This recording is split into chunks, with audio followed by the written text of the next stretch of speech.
رہے ہیں جو 2 درجن سے زیادہ FIR میرے خلاف ہوئی ہے. پھر ہمارے دوست ہیں فضل اللہ خان اور ہمارے MPA صاحبان آج آئے ہوئے تھے. اب لاہور ہائی کورٹ میں جائیں یا سندھ ہائی کورٹ میں وہاں پرچوں کی ہم پیروی کریں بنتی ہے، لیکن پشاور ہائی کورٹ میں وہ تمام بوگس مقدمے جو اس 9 مئی کے بعد ہمارے خلاف درج ہوئے یا ہمارے موجودہ قیادت جو KP کی قیادت ہے، آج عدالت کے سامنے میں نے گزارش کی کہ آتے آتے ہم تک گئے ہیں اور ہمارے ایڈوکیٹ جنرل جو KP کے ہیں وہ اس حوالے سے کوئی فیصلہ ہی کر لیں، کیونکہ بہت سارے سیاسی کیسز گورنمنٹ واپس لینا چاہتی ہے. بہت سارے کیسز میں ہم آلریڈی بری ہو چکے ہیں لیکن ہمیں علم نہیں ہے،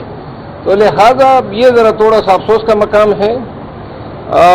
ابھی آج تاریخ تقریباً 1 درجن سے زیادہ مقدمات میں سماعت ہوئی اور مجھے جو ہے پھر 26 جون کی تاریخ ملی ہے، کیونکہ پروونشل گورنمنٹ کی طرف سے رپورٹ جمع نہیں ہوئی.